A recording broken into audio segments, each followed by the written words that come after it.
That's great. Welcome, everyone, to the Northeast Indiana Basketball Summit. I am your host, Ben Smith, joined by my co-host, Jeff Metzger. Before introducing our guests, we want to thank Feel for the Game for providing the platform to have all these presentations live and available for replay. You can check out all the resources over at feelforthegame.com. Now it is my pleasure to introduce head coach, North Florida basketball, Matt Driscoll. Coach was born in Pittsburgh, Pennsylvania, graduated from Slippery Rock University in 1992. His coaching experience includes stops at Wyoming and Clemson under Larry Shyatt as an assistant, as well as Valparaiso and Baylor as an assistant under Scott Drew. In 2009, he became the North Florida head coach during the program's first year at the Division I level. His teams have won 184 games, 3 Atlantic Sun regular season championships, 1 Atlantic Sun tournament championship, which led to the program's first NCAA tournament appearance in 2015. This past year, I was looking at the schedule. You guys played Florida, Iowa, Creighton, Syracuse, Dayton. They were all on the road, Coach. So thanks for giving us some of your time today, but can you talk a little bit about how and why you schedule your non-conference? Well, first of all, thanks for having me. When I had a short stint at Valparaiso, obviously up there in your neck of the woods, I only was there basically June, July, a little bit of August. I started officially in July, so I had a 7-week tour of Valparaiso, and it was during the recruiting period, so I got to see a lot of the various places that I'd heard about as a basketball coach, places that were kind of synonymous with basketball being in Indiana. And it was cute. It was really, really cool. My first time I ever went out, I went to a school down by South Bend. I think it's called Elkhart, maybe? Is that called Elkhart Central or something? Yep. And it seats like 8,000 people. And there was a dude there, he's a good player, that I went and watched work out in his high school gym with his high school coach. And it was really, really cool to kind of get a feel for that and kind of see how that basketball took its place. The head women's coach at Valparaiso at the time, Keith Freeman, gave me a book about this thick. And basically it was every single high school in the state. And it did a whole dissertation about how to get there, best places to eat, places to stay, tradition, and all kind of stuff. In his book that was like this thick. I think it was called Indiana Hysteria or something to that effect. And it was just a neat deal to get to your state and to see the passion and how much you guys truly do love the game of basketball and kind of how the game moved forward. Leaving there and going with Coach Drew to Baylor in and of itself was its own important part of what I did and how I moved forward with what I was trying to do from a basketball standpoint. But had some really good mentors along the way, asked a lot of good questions, took really good notes that I kept and things that I went back to. And I would say this to the coaches. We did a lot of things that never came to fruition within that program. For instance, I did a long study on Kansas basketball, why they were so fast in 2003 for coach when I first got the job at Valparaiso. When I walked in the door to interview, coach's dad, Homer, grabbed me, took me in a room, and just started kind of debriefing me, talking to me, but nonetheless, we talked about that particular exercise that coach wanted me to do leading up to my interview. And I learned a ton about early offense, some details, some specifics. And we never once at Valparaiso, though it was this summer, and never once did Baylor in my 6 years did anything that was related to the whole findings that I came up with. But I was never disgruntled. I was never, why did coach waste my time? I was never that. It was always an exercise for whatever reason. Maybe coach was trying to see how detailed I was. Coach was trying to see what I knew about hoops. Coach was trying to feel whatever, since I was the newest member to his staff. However, I put that aside and I said to myself, if we ever get a program of our own, I think we want to use that as our early offense and kind of how we play with pace. And sure enough, when we got the job here, that's what we did. So my point is, I think sometimes we think we're spinning our wheels or we're doing things that we don't see the end result maybe so quickly. But understand, if you continue to do things purposely and you have a purpose in your step with why you're doing them, maybe it's going to be a scout down the road where a team plays like that, and then you recognize some things that were good or bad against that. I really think we always want to look at the purpose of what we're doing things and the way in which we're doing things. So I would say that to our coaches as you move forward in your development. And if you're old like me and been doing it a long time like me, or if you're just getting started like my son, there's a lot of things to learn in a lot of ways. You know, the old saying, there's a ton of ways to skin the cat, whatever saying you want to go with, but it's true. It's true. I mean, I remember Tony Bennett. When Tony Bennett got the job at Virginia, we got the job here. So it was Calipari, Sean Miller, Tony Bennett, us, and actually Ken Bone were, quote unquote, the 5 best hires of the summer. And I remember talking to Tony on the way to Reebok because he had been at Washington State, and we played him twice back-to-back years at Baylor prior to him going. So we had a little bit of a relationship. And I told him, I said, the differences of how you play, trust me, I was at Clemson. We got fired. The differences in how you play are going to have a huge impact in that league because no one does it like you. No one does it like Syracuse. Now, NC State pressing all the time. No one does it. Like, it's hard to beat Duke. It's hard to beat Carolina, even to some extent Louisville. It's hard to beat those guys on players and get those kind of caliber of guys all the time. But if you have some differences or a difference that's either to prepare for or in way in which you're approaching what you're doing, it can be huge. So I remember when Herb Sendek was running Princeton, everybody was like, you can't run Princeton with these kind of athletes. And yes, you can. Yes, you can. So it's the old adage, you know, if you're good at what you do and you do it the way you're supposed to do it, you always did what you always do, you always get what you always got. You can do it and be successful. You don't have to try to be like everyone else. And that's why have been so successful. One of only 27 teams in the last 6 years to win 3 or more championships, regular season championships, because we're different. And we play really fast. We shoot a lot of threes. And what's crazy is, Coach, we're not haphazard in the way in which we do it. And what I mean by that is, if you look at our 25 mid-major games, 19-6 in those 25 games, so what we would consider to be apples to apples, not that schedule you talked about where it was Florida, Florida State, Syracuse, Iowa, Creighton, and Dayton. Not that group, because that you're not comparing apples to apples. But when you're looking at those 25 games, we only took 100 more threes than we took layups and dunks. So layups and dunks, wide open threes, layups and dunks, wide open threes. And of course, the caveat to it all is the fact that if you're a good free throw shooting team, you can step up to the line. We're almost 78% this year and knock your free throws in as well too. So the way in which we did it, I think we'll talk some of it about it today, but the way in which we did it and the way in which we do things, it's not a haphazard approach to it. I heard a very, very, very good, and you guys have heard the name Joe Abunassar. And Joe Abunassar, small world, in 97, when we took over at Wyoming, he was, of course, came from Indiana and was with Joby Wright, who was the head coach at Wyoming before us. We took over his office, our staff. He was let go. And ironically, his wife was the cheerleading coach.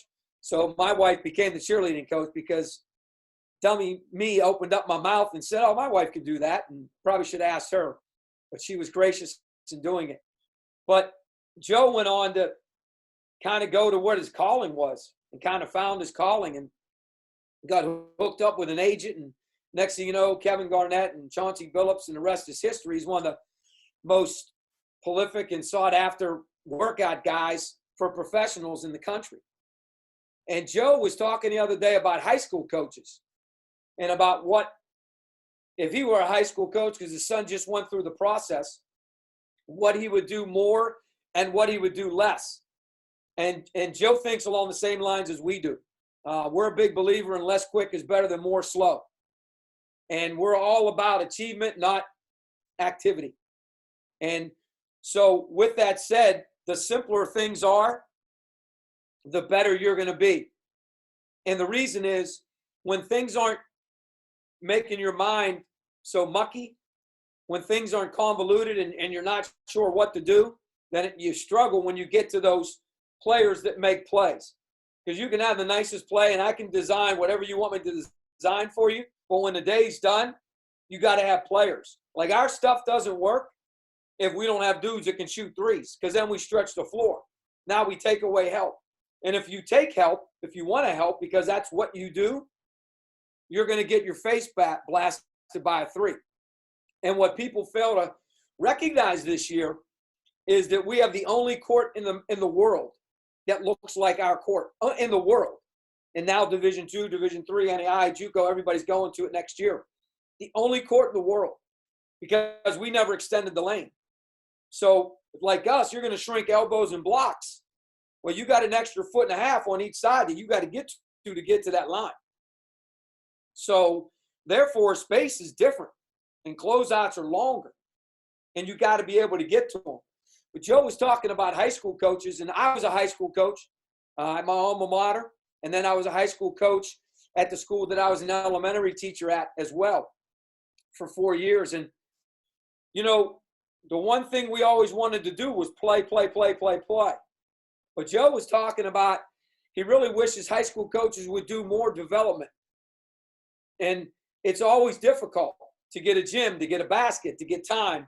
What's going on? Are you allowed to work with them? Are you not allowed to work with them? They have their own workout guy. You know, there's all those things we all know that are part of it. But he really wishes that kids would work a lot on that. And he's kind of interested to see with this, the way this COVID thing's going, how their spring maybe working out more outside and just doing things.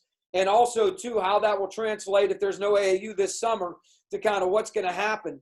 And I'm not against AAU in one bit. I mean, our greatest players have all come from that arena, but also, too, from their high school coaches as well. We do a really good job here of being connected to both. But I thought that development piece of it, and he really talked about North and South and about having that ability. Like, for instance, we only teach 6 layups. 2 foot with each hand, 1 foot normal, 1 foot, we call it same foot, same hand, and that on both sides. So there's only 6 ways that we teach finishing. However, with that, there's a lot of things that go into it. And there's a lot of ways that you see when you watch us play that we build up different development that correlates directly to how we do that development. And for instance, even though there's only 6 different ways, we always talk about NBA finish. We always talk about corner of the square because we're trying to give them a visual to look at. And if you can get it soft to the corner of the square, sometimes higher arced, but it hits the corner of the square. And then the other term we always use with our guys is bank swish, bank swish, bank swish. And if we're 5-on-0 teaching, we don't use the word dummy, 5-on-0 teaching, or we're doing finishing, we're really talking a lot about that bank swish, bank swish, bank swish. And when you have those terminologies or you have those things, and maybe a coach with a pad and you're making them finish over top of it, or a coach with a pad trying to get them off their base, we teach, when we play off 2 feet, we teach deliver the bump to take the jump, deliver the bump to take the jump. And what we're trying to say is, if you deliver the contact first, you take away their ability to either POV, principle of verticality, which I know high school's doing now, or going up to block the shot. And now we don't want our guys to take themselves off their path. So we don't want them to go, 2 feet this way, and then they don't have any verticalness to them. So we want there to be a happy medium, and that's something that's worked through as you're doing them. Now, when we talk about there's only 6 ways, but there's a bunch of different finishes. There's reverse Micans. There's just regular reverses. And we're always telling our guys, when you're going to the rim and you're going to finish, you're always playing hip through your ear, hip through your ear. So that bounce, we call it a kill dribble, that extra bounce. And what we'll do is we'll have guys with those boxing gloves that you see that got boxers like Tyson the other day at 53. You saw Tyson giving those couple rib shots and that guy had those gloves. We use those to hit their bicep, try to take that ball off them, smack at them like those guys do that close down. So we really, really, really build ourselves on that and play off that and kind of how we do that. Let me just show something to you, and I want to share this with you, and you can kind of see maybe a little bit more what I'm talking about, and it'll be kind of built into some different clips that I want to show you. And again, like everything in life, guys, the one thing I understand, and think you understand as well too, is when you show clips and when you talk about clips or you show clips against other teams, this has nothing to do with them. This has everything to do with us.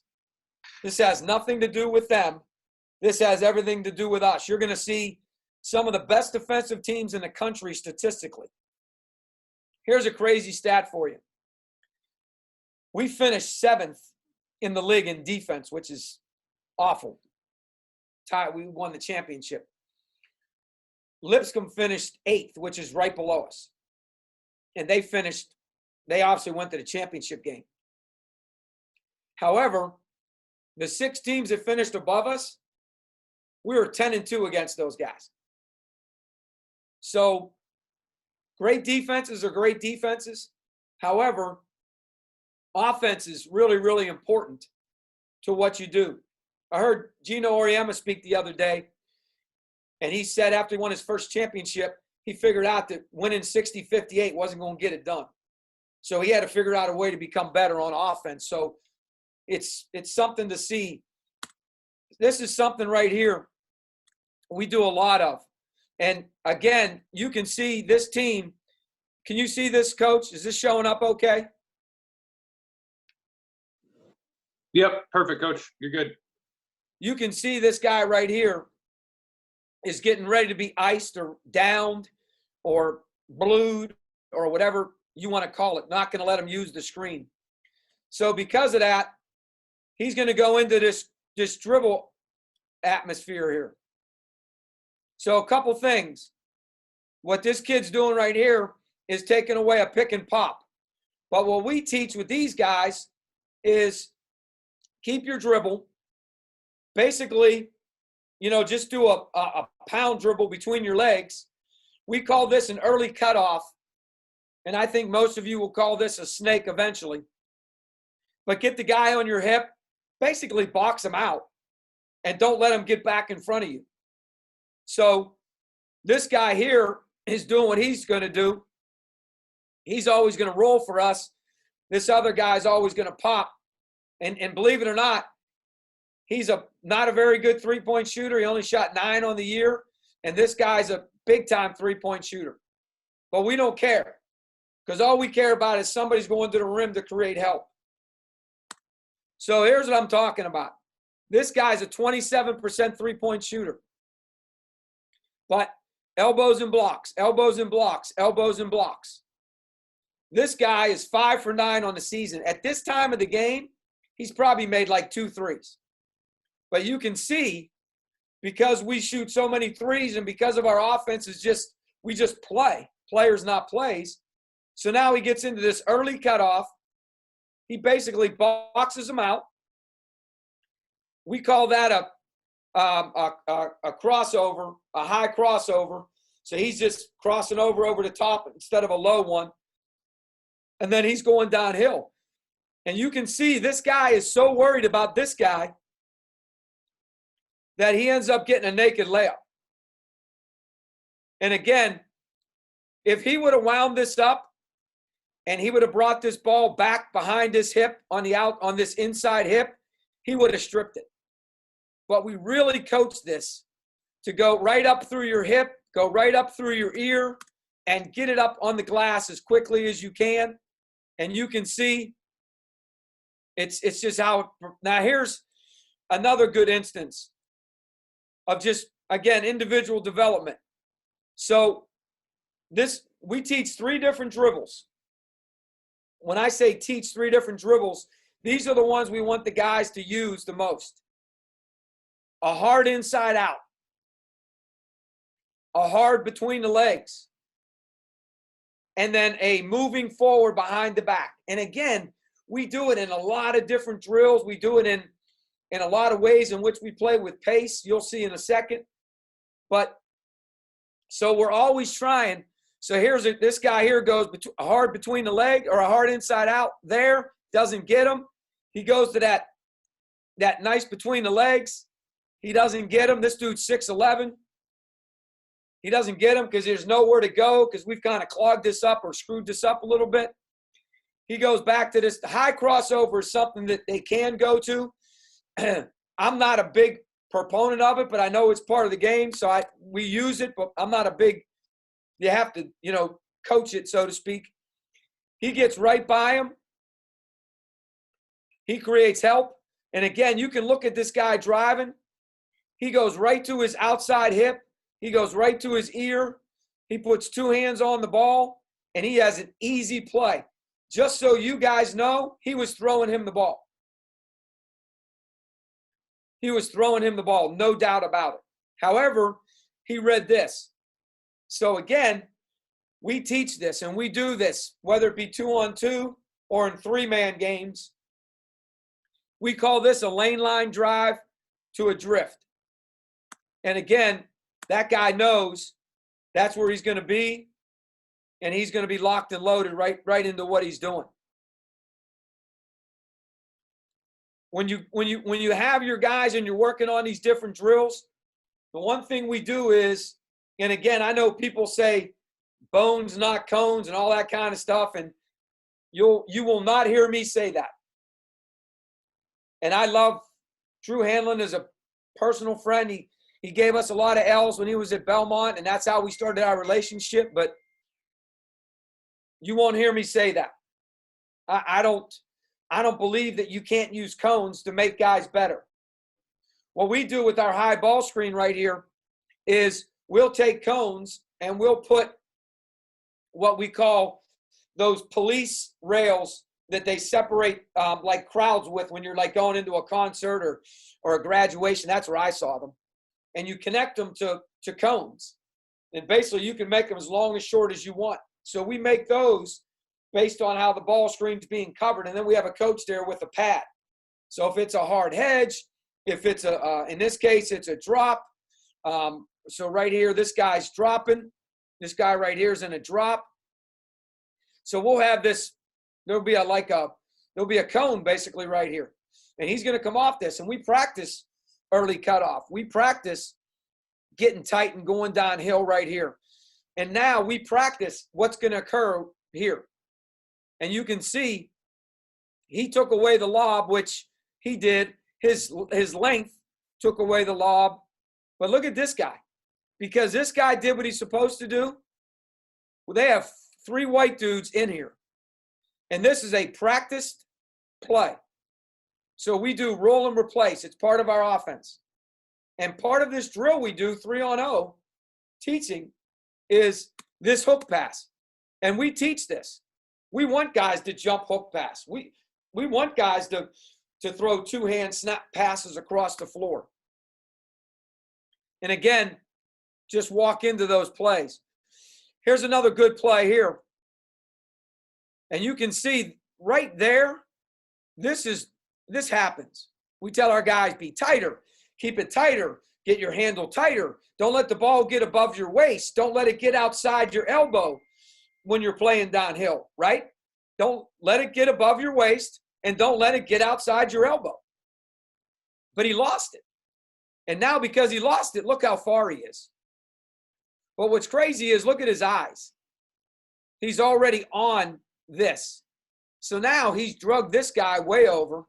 This guy's touching and tagging. And this guy has to play too. Leading three-point maker in the league, leading three-point percentage in the league. And all he does is a practice pass. Now he's lefty. He's lefty. And we have righties that can throw those passes lefty too. He catches it, easy rhythm three. But again, all this stuff is stuff that we teach, stuff that we drill, things that we play with. So as you kind of go through it, I'll just show you this one particular clip. This would be part of our finishing, something we talked about with you guys that I used a term earlier, and I used a term called NBA finishing for you. So I'm going to share my screen again with you, and I'm going to show you kind of what we're talking about. And again, I would say this to you guys right now. This is exactly what we say to our guys. This is not rocket science. It's not rocket science. And what it is it's how you teach it, how you coach it, how it correlates to the way you play. So here's this guy. He's got that simple dribble. You can't see the I'm going to show you in a second those police rails. But he's got that lane line drive. And this, you can see him right there. He goes right through his hip. You can see him pull it up through his ear. And you can see easy bank swish. And he aimed right for that corner of the square. And you can see because of his arc, we talk about NBA finish, NBA finish, NBA finish. Here's that kid. This kid's the lefty. Again, he plays out through his outside hip. Now he goes through his ear. And again, you can see where he put his way outside, and he got the make. So here's a good example of what that looks like in reality. Again, you do what you're supposed to do, you create help. Once you create help, you create long closeouts. So here's how we teach this. You got to have your left foot planted. I'm a permanent pivot foot guy. You've got to have your left foot planted. We want catch and shoot three or go to the rim. Don't shot fake. We got rid of shot fake a couple years ago. Some of our guys still do it. We do practice flybys where we shoot threes and stay at the three.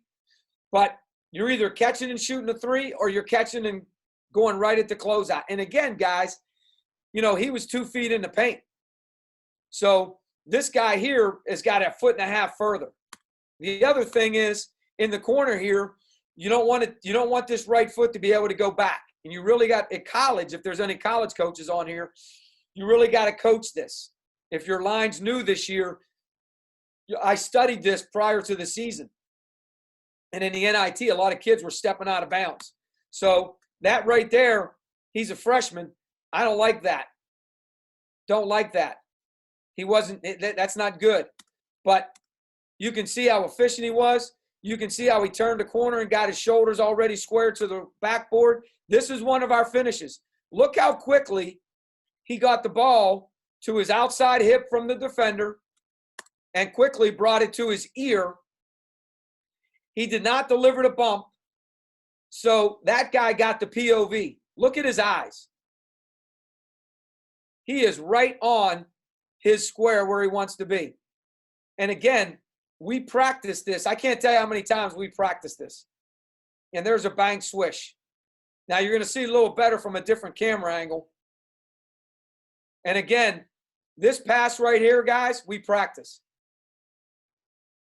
I'm a big one-hand passer. We do this thing called 1 minute passing at the beginning of practice with a bunch of different passes. But we also drill. You can see his foot almost stepped out. So he wasn't bad. You know, he wasn't bad, but he could have been better. But he decks it. He goes straight up through his ear. And again, his eyes, if you watch his eyes stay locked right into where he wants to go. And he's always on that corner of the square. And you can see he doesn't get it to it, but he gets to the bank right there, almost directly above, nice and soft, and a swish. So it's something that we talk about. Here's a great play here. Here's what happens when you can shoot the ball. So these guys probably should have switched. This guy here is setting a ball screen, and I'm not making this up, guys. He shot 7% as a freshman. He was 11 for 20 this year. All he took was left foot planted threes. He took 23s. That's it. Guys, we're in February, this game.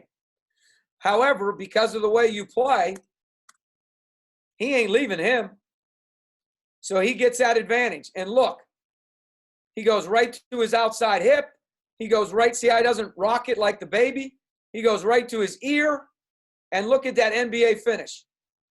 So this is that same kid who, remember the cone that was here? To kind of teach him that you're probably not going to get inside here. If you do, it doesn't matter. So again, that cone worked as a nice line of delineation. He's right on the lane line, and he's got that. And we tell him, get it up, don't get it blocked, because this guy's going to tip dunk it. Now you can see, look where his ball hit. He didn't hit on the corner of the square. He hit to the left. And watch how it almost misses. But because he has soft touch, he gets the benefit of the doubt and gets to make. Guys, I can't make this up. This dude's a freshman. This dude is one of the best defensive centers at 6'11", played at Ohio State. He makes this same shot twice against this kid in 2 different games. So there he is, lane line runner, just like you saw the guys practicing. Look at him. He goes right here. He's going to go right through his ear. And he's going to go lane line runner. And again, how do you simulate this? It's really hard, guys. You know, coach has a noodle. Coach has a pad. However, this is what you're simulating. Corner of the square, bank swish. Corner of the square, bank swish. He can't get to this corner. But because we've practiced this so much at a high pace, remember, less quick is better than more slow. Less quick is better than more slow. He's got it. Watch this. Bank, swish. And guys, I can't make it up. Same exact play. And look at him go through his ear. And he's a freshman. Kid's a freshman. So, again, I want to show you that because I really think it's something you should see. I think it's something that makes a lot of sense. I think it's something. Let me just show you this. And the reason I'm showing you this, hold on a second. No, that's not the one I wanted to show you. I can come back to that if you want me to. I wanted to show you the. I wanted to show you those those things I would talk to you about. Might be on this. I know you guys are going crazy. You're thinking, holy cow, coach, you got so much stuff. I just want to show you guys some stuff. I want to do a good job with you. I thought I had it here somewhere, but it looks like I don't. I do want to go back to this flow drill and show you this flow drill and kind of talk through this and kind of show you some things. And then after this, coach, if you want me to, I can do a little bit more something else, and then we can take questions, whatever you want to do. But when you look at this, a couple things you're going to see. If you look, you can't quite see them. There's orange things right here. These are those police things. And what we do is we hook them up to these cones, and we put them on there. So we call this a flow drill. So this is our red zone. This is our red zone. So when I told you we had as many layups and dunks and wide open threes, that's what they were. Anything from in here. And we talk about lane line runners. We're always we do them from our lane line, and we try to keep inside this red zone. And we did the red zone because of football. This kid came up with it. And so we changed it. We call it the red zone. In the red zone, life becomes a whole lot more about angles and execution. Angles and execution, just like in football. Because the field is squished. The floor is squished. Angles are tougher because people are longer. And the rim is much in a different place as well, too. So the red zone is, we just talk about it a lot. And that's what we want. We want red zone shots Let me tell you, here's another stat. In those 25 mid-major games, not including layups and dunks or threes, we took 70 shots out here. 70, that's it. 3 a game. That's it. Coach, do you ever take those shots? Yes. We take banks from right here. We take elbow, nail hole, elbow, banks from right here. Yes. We take those shots. I correlate them to free throws. I tell the guys that's why we're a great free throw shooting team, because we're getting a lot of shots in here. Guys, understand something. You take a shot here in the game, a shot here in the game, a shot here, a shot right there, a shot right there, a shot there. We can't practice all those. But if you take 15 foot, 17 foot, very similar to a free throw. So we use a glass on these. So, yes, we do. We don't do it a lot, but we do it. This drill right here, we call it a flow drill. It's really a great drill, something that, that kind of helps coach guys through different plays. This probably happens, I'm going to say 10 to 15 times a year. The reason why these chairs are here, we practice timeouts. So during practice, we'll take media timeouts because of that schedule you alluded to at the beginning. We have to do a lot of timeouts, and they're long. Some of them are 2 minutes and 15 to 2 minutes and 30 seconds long. I tell the people at the scores table, like, I don't even carry on a conversation with my wife that long, let alone with the guys. So we practice timeouts during our practice. Something to think about. So what we do is we play so fast, and we don't care who brings the ball up on misses. So in this case, this kid jumps. We always save the ball to the closest corner. And you can see he saved that perfect. Now, in Indiana on the road, that's probably going to be out of bounds. But at home, that's going to be good.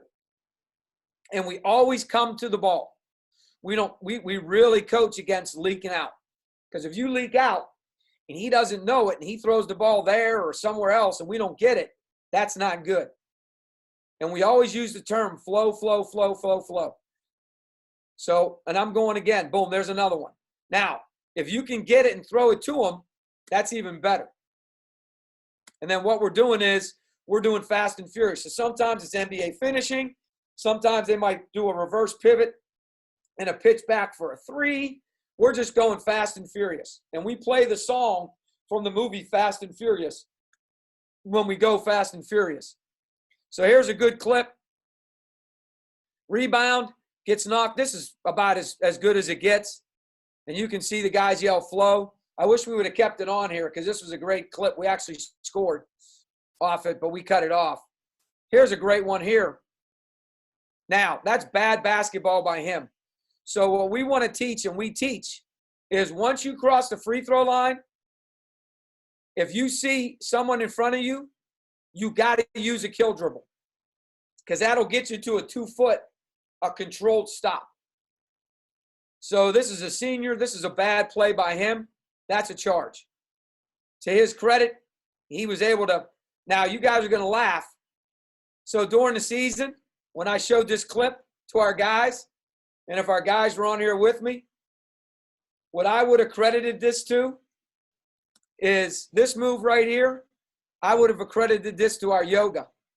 We do yoga once a week to stay, obviously get all the right parts moving. Plus, it's a lot of fun. And then our bodies can do certain things. So this is one of our balance. We get up on 1 foot before we do a crow. You yoga people listening, you get to a crow, you can get a crow there. But look, he's saving the ball. Now, sometimes when I do flow, I'll throw it out of bounds here. So you can see he'll save it. He quickly, I guarantee you he called drift. And I guarantee you he called one more. Look at this kid's pass. Now, we do a thing called 1 minute passing I told you about. I can't tell you how many times this kid's made this pass. What we did with 1 minute passing this year is we made it groups. So instead of being partners, chest pass, righty push, lefty feed, lefty feed, right dribble flick, right back door, LeBron. And then we do a pivoting series as well, too, and we do a two-hand snap pass and yada, yada, yada. Well, this year, we decided to do it in groups. Sometimes we had the whole team with 4 balls. circling the whole court. And I'm telling you guys right now, when I showed this clip to our team, I said to them, this is just like 1 minute passing. Because as soon as he caught it, he threw that rip pass, that right-hand push pass. And maybe I'm wrong, and maybe it's not a correlation. Bucket. But again, how does the flow now? Here's a great one. We practice this a lot. I'm not a believer in taking a turnover. That's just not me. Some coaches believe it, whatever. I don't. Always throw up a shot. Now, it's going to kill. Here's one of our long twos, by the way. It's going to kill your statistics. It's going to make you bad, whatever. But it's going to give us an opportunity because we teach and we do drills all the time. And our manager does not, a lot of coaches don't like the horn to go off. We want the horn to go off. And they better stay in the drill. If not, they're going to be punished. When they hear the whistle, when they hear that, then they know the drill's over. But this is why. Because the game of basketball is played by the whistle, not the horn. So again, another great learning experience. And this kid right here, all he yelled to him was flow. That's all he yelled. He yelled flow. It grazed the rim. We got a new clock. And we get a layup. And look what happened. Everybody stopped. Everybody stopped. And we get a layup. So another good example. Here's the best one. This looks just like the tape. And there he goes. And remember I said sometimes the guy saves it and he doesn't have to run out of bounds? We would like that if you can. But don't sacrifice maybe stepping on the line or something. But here's this guy yelling, flow, flow, flow, flow, flow. And, of course, he doesn't have to do that, but he kind of goes. So another good example of kind of how we play and kind of how different drills kind of meet up with those kind of things. I think when you look at why we play so fast, I would say this to you, and I would say that this is something that there's a strong correlation between these two things. Like the way in which you practice is the way in which you play. And for instance, we do a lot of drills, whether it be offense or defense, that ends up in this drill. So we might be doing maybe a ball screen coverage drill, 2-on-2. And then we're going. Coach here, not me, but coach will have like 6 balls. And when I blow the whistle, them 2 dudes are gone, fast and furious. This is called fast and furious, I'm going to show you. And maybe we're doing 4-on-3 scramble. Maybe we're doing 4-man shell, where guys are, a lot of guys don't like shell. They make fun of shell. A lot of, talking heads and stuff like that. And that's fine. We do shell. And we turn shell into offense. And they go down the other end and either play penetrate and pitch, or they play pitch ahead to a drift to a one more. All the stuff that you see us do all the time when we play comes from all these different drills we do because it correlates to offense. So what we've done is when we do defensive drills, when that group's done and the next 4 step up, that group, that defensive group's going to offense just like in the game. And again, we coach that during the game. We want to be 1.3 offensive efficiency. So we want to be above 1.1. We were 1.17 this year, which is phenomenal. Kind of put it in correlation. That was in the league. Gonzaga in their league was 1.19, just to kind of give you an idea. We were phenomenal, one of the top in the country. But there's a correlation. So we want to be 1.30 after stops. Well, if you practice defense and you're going right to offense, you're going to see a correlation. So this is called fast and furious. This is usually forwards and this is usually guards. Now, when I say forwards and guards, that's all we have. We don't have point guards. We have lead guards. A lead guard is whoever's bringing the ball up the floor. Now, coach, what about on a make? Yep, on a make, we have to have one. So we designate you're the lead guard in this group. When we take the ball out, it's the only time we have numbers, 1, 2, 3, 4, 5. That's it. Because it just makes sense and makes it easier. So sometimes you may have to be the 1 or the 4 or the 5 or whatever. That's how we do it. So in this case, we want forwards handling the ball. We want guards handling the ball. We want everybody handling the ball. This guy over here knows his job. He's either going to catch and shoot fast and furious at the 45, Or if we do 2 moves, which is what this one is, he should be in the corner below this cone. What's nice is we got the Under Armour logo now, so now we got a line of delineation. But he's gone. Remember I told you we want to make full speed moves? We don't want to stop and stutter and slow down. We want to just go. So there's a between the leg, wrap around behind the back. We want to keep moving forward. So that's huge with us. Boom. Now he's going to pitch it. You can see he gets his left foot planted, gets below the orange cone, and boom, bucket. Next group's going. He's already making his second move. This freshman right here, I'm not a big fan of this move. And I let them be creative. I tell them they can be creative. But I'll coach him out of this as we go throughout the year. And then he ends up getting down in the corner, ends up getting that shot. And then they end up coming back. I think these are flybys. So again, that's the only time we do a shot fake is on a flyby. Again, this is combo move. This kid gets a flyby to a hard pound dribble. And again, we just keep shooting threes. And then you can see it in the game. And you can see these guys are off and this guy's off. So fast and furious, he's just running down to get to a spot, right into his shot. And we want that shot. He's a 4th guard for us. We want that shot. Here we are right here. Bam, he's gone. Fast and furious. We're gone. This dude's running. And again, he pitched the ball to him ahead. He's going to shoot a 45, I guarantee you. Now, this is a guy that knows how to play. So he gave him the ball early, which is fine. So we practice this. We call this half-court runners. So we do catch and shoot, catch and rip, catch early, dribble into, catch early, dribble, change direction, and then make a finishing move at the rim. So this is all part of our half-court running series. So this one here is the coach giving it to him early. He pounds right into it. Boom, bucket. And we don't care about weak side rebounding. Now, here's that Kansas thing I told you about at the beginning of the talk. We take the ball out right underneath the rim. We do not clear the lane. That's what Kansas did. This is Kirk Heinrich. He's always coming through the lane, always. So we put an orange cone here. We want to get – usually we're not this low, but we are a lot of times. These guys are gone. Gone. Now look at this kid. This kid technically should be in this lane. We don't care if they run the same lane. We don't care. For our program, we don't care. This kid is a guard. We play 4 guards almost all the time, but he's 6'8", 6'7", 6'7" forward. Doesn't take volume threes. So this kid's running to the rim. This kid's running to the lane or to the wing.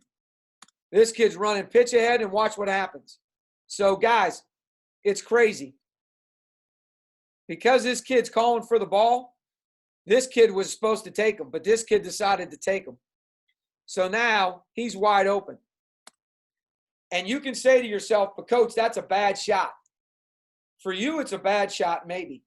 For some of our kids, it's a bad shot, and they would be reprimanded for taking it. Like, for instance, number 5. It's not a good shot for him. For this kid, led the league in threes, this is a practiced, on-time, on-target, rhythm 3.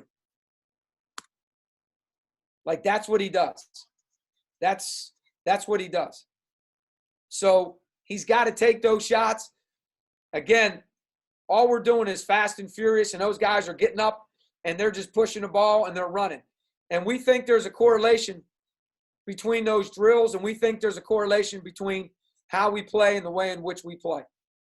So I know that was a lot of stuff, or not a lot of stuff. I know I threw a bunch of little nuggets at you along the way when I was speaking. Hopefully I gave you some information. I know I'm only going an hour. So, Coach, is there anything else? I've got a few people that might have questions here, but let me see if they want to jump in. Jeff, did you have anything for Coach right now? Yeah. So before I get into my question, I just wanted to say I coach at Central Point in Orlando. You have Jonathan Ibar coming to you next year. Man, now, how about that? So you're talking about a 6'9" kid and Jaden's 6'10", Mm-hmm. and they're both forwards, and they're both guys that are all going to play at 22 feet. They're all going to handle. They're all going to be able to they're both going to be able to make stationary threes. But the beauty of both of them is that they can do something that's so critical. We're one of the best assist to turnover teams in the league. We have 5 guys average double figures. They can both spray the ball. So that's the other thing when you're doing, we call them hybrids is what we call them. When you're developing those hybrids is having them have the ability. So their first catch and rip, we don't allow it to be really long because we know that forwards don't have anti-lock brakes. So they can't make change of direction. So we want it to be catch and just deck it quick. And now get into a hard inside out, a hard between the leg, maybe going to the other side. And there's some clips and some other things that would have came up with that kind of stuff. And the other beauty is, Coach, when you can space it like you guys did too, those guys get lanes in which they can attack the rim because nobody wants to leave the guy.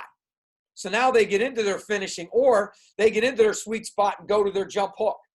So really cool that you coach Jonathan. We're excited about his skill set. Mm-hmm. Yeah, see, I coach with the post-grad, so I helped out with the high school a little bit. But, yeah, I'm excited for him to be with you guys too.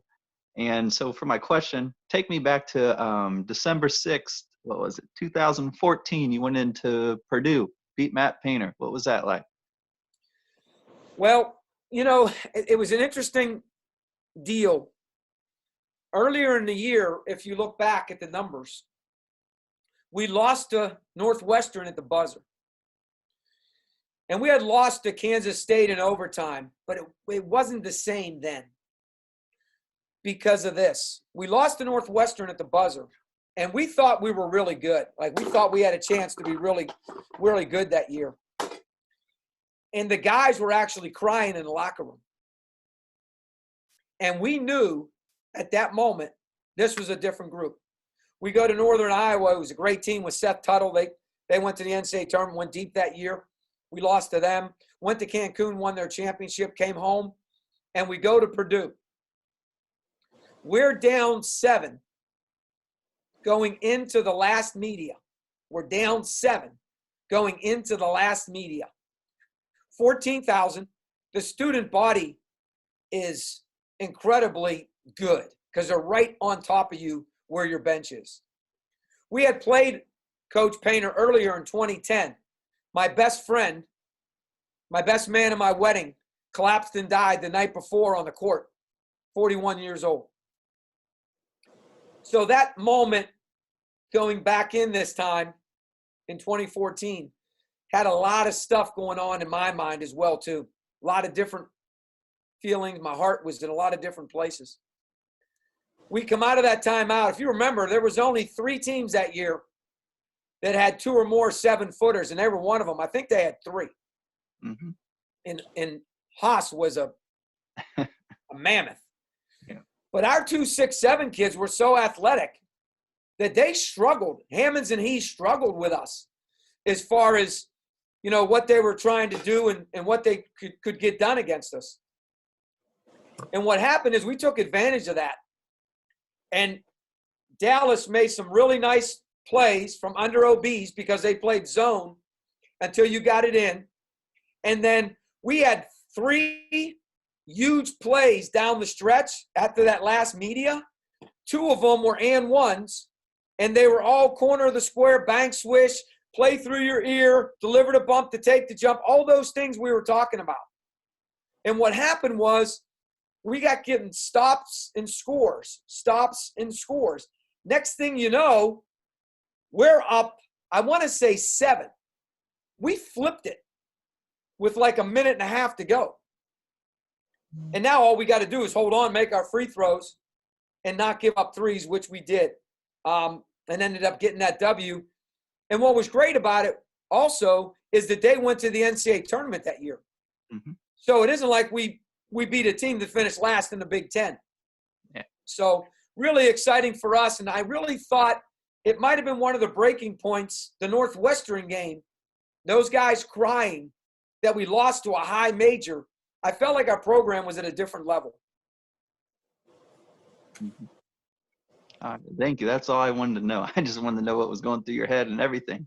Thank you. I know one thing. I turned to the staff and I said, is it over yet? Is it over yet? I kept, is it over yet? Because they kept getting twos. We kept making a free. I kept saying, is it over yet? Is it like, that was our first high major win. So, yeah, that was awesome. That was awesome. Thank you. But we don't have anybody until 3 o'clock. If you want to share some more drills or more philosophies of anything, you're welcome to keep going. We got no real time limit. So Let me do this. I'm pretty sure. Let me just think real quick without looking at my phone.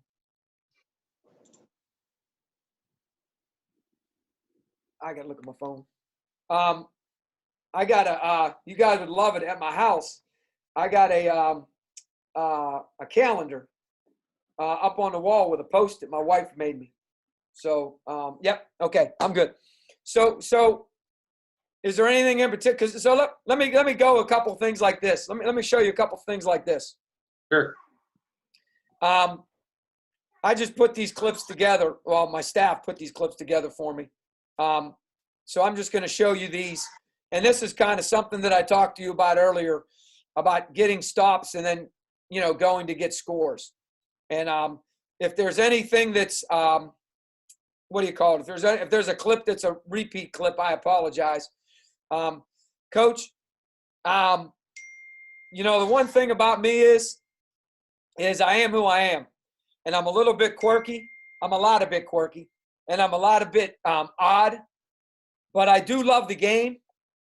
I do love Jesus Christ as my Lord and Savior. And I love doing the best I can to help people get as good as they can get. I can't tell you how many Zooms I've done with high school girl JV coaches. One time, hey, Coach Metzger, you'll love this. I had a prep school coach who coaches on a grind circuit and a high school girls coach from Missouri. I had to do them together because somebody had a problem. They had to go together. So that was a lot of fun for me. But here's a good example of stops to scores and kind of how we coach it. So if you look at this is how we play fast. So this guy, we always run a guy to the rim. This is a question I get a lot. This dude is the only guy on the team that had autonomy. He was the only guy that had a choice. When he was the fourth guard, he could run to the rim, which we did 75% of the time, or he could run to a corner.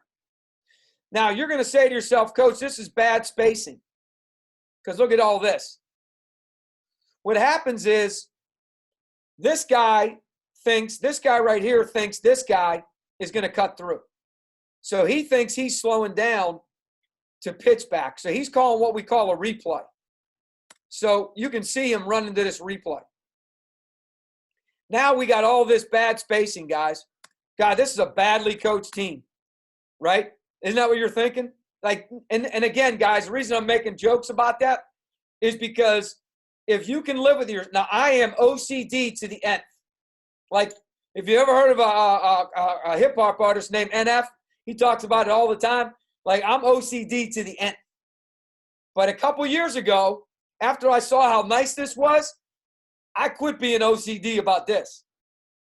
So here's this. Look at these two dudes. We actually practice this. We tell these guys this. We always love coming out of the corner late. We always tell the guys late's better than early because that means your guy's going to be late as well. Guys, I can't make this up. Because he ran the rim and did what he was supposed to do, this guy's actually touching him. This guy is going to get a dunk. He's going to dunk this ball.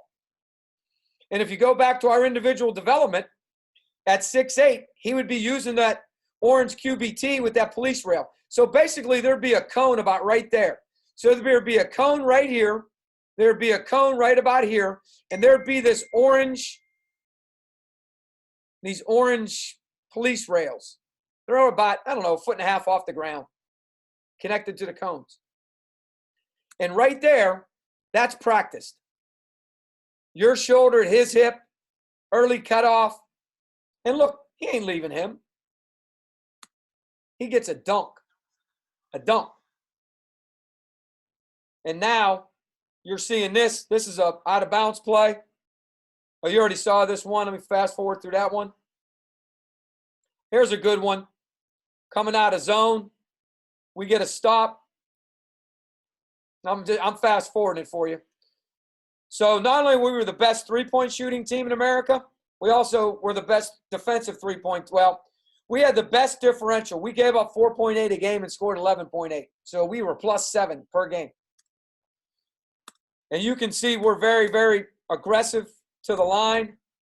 Now, we practice this. We want to have your elbow on his shoulder. We want to have your waist lower than his waist. And we want him to only be able to rebound and make.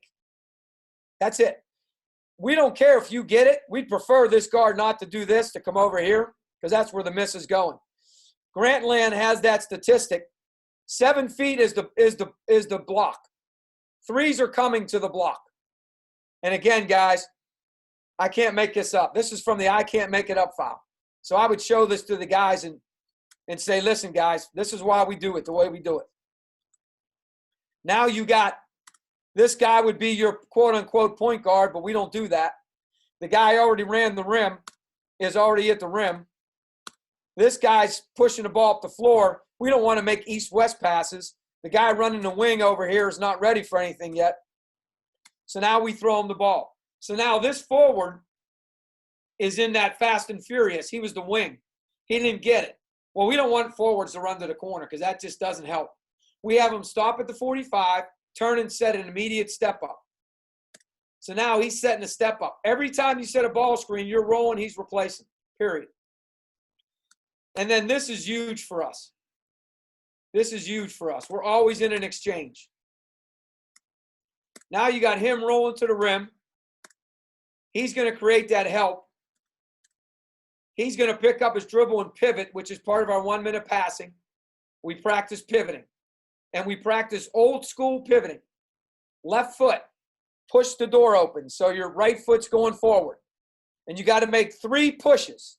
And while you're doing it, you got 2 hands on the ball. And you're faking a pass each time. So it's 1, 2, 3. So now you've completely pivoted around. And you make a righty push pass from your shoulder. Boom! And then that guy does it. And then we do lefty pull. So when you pull a door towards you, you have to go backwards. So instead of calling it a reverse pivot, we call it pull. So you pull and you fake 3 times. 1, 2. By the time you're done, you're on balance and you've made a complete circle. Now you make a lefty push pass because the ball's outside away from your defender. So this is practiced. So he has nothing. You can see how quickly this guy caught the ball and came to the other side of the floor. Now, he should go back door. And you're saying, Coach, he's not guarding him. He could have came for a handoff. Yes, he could have. But we'd rather him go back door. If he's pure naked, throw him the ball and just shoot it. This guy should have went out the other side. He screwed us up. Completely screwed us up. That's okay. Watch this. He should have came for a handoff.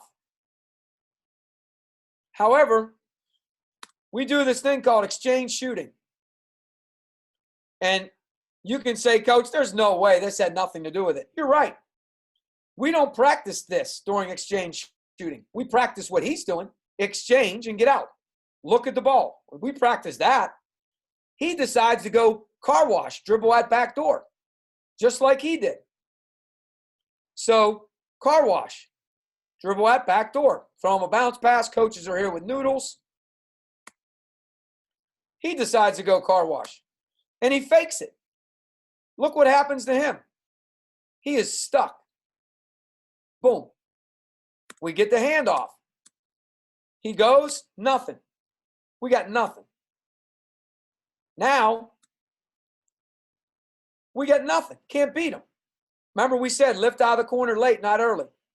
He comes out late, nothing. Now he gets into this middle ball screen. These guys just exchanged again on this side. Now what happens? He comes over to tag him. Now he's lifting late. Remember I told you we practice both feet? Well, this time, remember the first time he pivoted on his left. Now he's pivoting on his right. And look what he does. And again, this is all part of the pivoting. That's his first fake. And all he does is looks over there, but he doesn't see the gray. And here's how we teach it. This guy's outside the lane. Like this guy, what's he going to do? Just throw him the ball. He just throws him the ball. And here's what we teach. Hands on a clock. Hands on a clock. This is noon, 12, that's 6. We want to throw it to 7 or 5. In this case, he threw it to 7. He catches it, violent crab. This is practice. I'm telling you guys like it's yesterday. We call this Minnesota finishing. Coach throws the ball up. He gets the ball in the air and he smacks the board as hard as he can. 2 hands, hard as he can. As soon as he lands, he has a choice. Recoil back up, cheat step, no dribble finish, violent crab finish, reverse Mikan finish, go straight up dunking on the same. We have about, 5 or 6 different things. But this is a practiced violent crab right to a finish. So, again, guys, kind of how you do things, the way in which you do things, how this all transpires, it's how it transpires. Let me just show you real quick because I think this will help. So that's what stop the scores and kind of how that fast and furious works. This would be exchange shooting. Oops, I got to present the screen to you. I apologize. Let me present the screen to you. Boom. So this would be exchange shooting.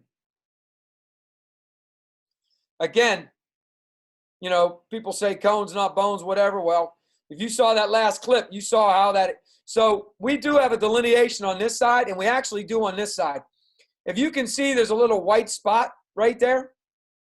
There's a white spot here. There's a white spot here. There's one down here. That's when they tape volleyball lines up on the big court. By the way, this tire is what you have to do when you're punished. Push it down, push it back. It has a really nice slick T-shirt on it to make it slide easier. Problem is when it gets dirty, that's when it becomes hard. So exchange shooting. And what we do is when guys exchange out, you guys always say free throw line extended. We use that white spot. See it right there? We use that as our line of delineation. So right here, he came too high. He's a freshman. We call this one more. And you can see this guy went down, got his hands ready, and we always shoot 2 shots. This kid's a freshman. He's obviously too slow. Boom. I like that. See how he got his left foot planted? I'm a permanent pivot foot guy. So if you're righty, left foot planted. If you're lefty, right foot planted. Now, your whole life, let's say you were a inside foot because you can really shoot the P out of it. Awesome. Be whatever you want to be. But if you're not a really good three-point shooter or you haven't learned to be a really good three-point, because we don't take that many. Most of our threes, or probably 80% of our threes, are catch and shoot. So you have plenty of time to get your right preparation. But this kid's a great shooter, so he can do whatever he wants to do. So that's just one of them. And then we'll move to the baseline. And watch. Remember the drill, the flow drill, when the guy jumped out of bounds? Remember the guy was turned and looked? Remember he threw the one more? And again, guys, you can say, nah, coach, that had nothing to do with it. Okay, that's fine. And again, we always get a second shot. Now, the whole time they're doing this, he's yelling exchange. He's yelling scrape. You guys might call it lift. That's what pros call it. We call it scrape.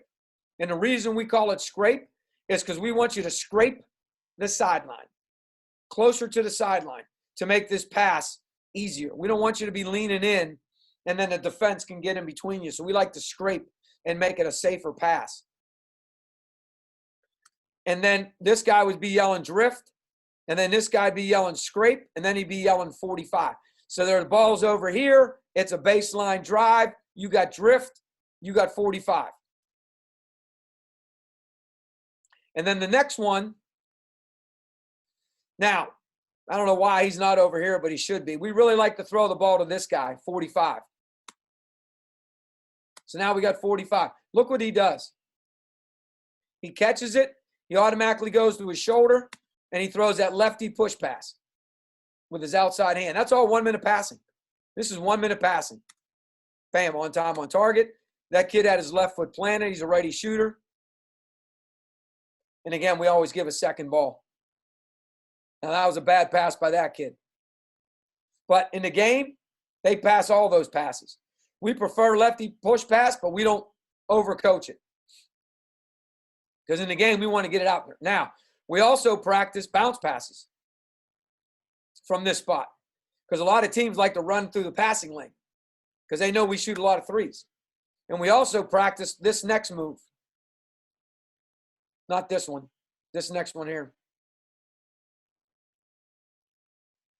We fake it. So the guy stunned and stayed. The guy went straight to him in rotations. They were in a scramble. But look at his left foot. Look how it's planted the whole time.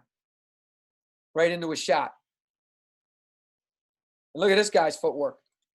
Great footwork here. He fakes it, but look at his right foot. Now, this dude's a great shooter. He can pivot off either foot. But look at his right foot. He keeps it planted. Now he gets his shot base. Again, right-handers want to have the right foot in front of him. He's perfect. But again, he's practiced it. So now, I don't know why that did that. I apologize for that. So now it goes live. All right. So, again, one of the best teams in the country. We're in this exchange over here. Also, too, we're in this high double ball screen again. These guys are going to switch. Now, I'm not a big proponent of this, but the fact that he goes below his knee and he gets the ball with his hand on top, I don't mind this crossover. I don't like it. I go against it because it usually hits a foot. This kid's a senior. And again, he goes right down the lane line, just like you saw earlier in our finishing. So when we do finishing, we do lane line runners. Look at the ball through his ear. Look out, here's that. Remember I told you the manager was hitting us with a pad trying to strip us? Look at him go right through his ear. He ain't going to let that happen. Again, if he thought he was going to get to the rim, so he's going to take one more step, but this guy's there. Boom, catch and shoot three. Simple play. Again, same thing. They hedge. This guy does a bad job. He should have taken his right foot and stepped this way and sealed him. He should have fed him high-low. Instead, he let him get back. This should have been an easy high-low. But we're getting in this exchange. Well, Coach, it's not the same. You're right, it's not the same. But this is how we play offense. Reverse the ball and exchange. So he gets into an exchange. Now they're in a dribble handoff. He could have went back door if he wanted, and then he would have played two-man here. But watch what happens. Defense makes a decision, and we practice this. So this DHO right here is practiced. First thing we do with ball screen with guards is every move we practice. Pull back, re-attack to three, split, reject, and also two. If they go under, make them pay. So that's a practice shot for us. I can't make this up, guys. There's 26 seconds on the clock. These two guys over here in their first exchange. They're going to exchange 3 times in 12 seconds. Now, a lot of coaching goes on here. This guy should have ducked in. He did a bad job. Should have ducked in. This guy would have fed him. Offense is over. Remember I told you we don't care if both guys are on the same side. But what I do care is if both guys are on the same side and are standing still. Make these guys move or switch. Make them do something. So he rejects it. This guy's not ducked in. We're not going to give him the ball there. He's outside the red zone. So he finally plays off this ball screen. I told you, remember, they all roll. He replaces. He should have shot that. However, we practice this all the time with forwards. Roll and replace. So replace, right, he's lefty. Righty pivot, foot planted, shoot. He should have shot that. But look, he's not ready. He's not ready. He didn't get there quick enough. He's not ready. So you know what? He turns it down. Great move by this kid. He was 3 for 12 this year shooting threes. If he would have shot that, I wouldn't have taken him out of the game. But I would have coached him. This first-year kid, JUCO kid, first-year player for us. Look how hard they play this. Now these guys are in their third exchange. First exchange, he went up. Second exchange, he went up. Now they're in their third exchange in 12 seconds. Watch what happens. This guy says, uh-oh, here comes a dribble handoff. I'm not going to let him catch it. They know if they're dribble handoff, they're going to be whatever the ball screen is, roll and replace, and these guys are in an exchange. But this guy gets caught up, and this guy knows how to play. But again, look at this pass, guys. That's a chest pass. Well, Coach, you never throw chest passes. You're right. Rarely do you ever throw them. In 1 minute passing, we always do it, 3 of them. 3 chest passes. Because sometimes you do throw. And look, on time, on target, bucket. So, again, that exchange, it could look cumbersome sometimes. It can be, daunting because it's a lot of work. But if your offense allows it to keep going, it's pretty good. And it's a pretty good thing to say. I would say this, in my opinion, let's say start of the game. And I think this is something that you should think about. Like, we're always thinking about scoring. Always thinking about scoring. So when you're thinking about scoring and you're always thinking about it, like the jump ball, we want to score.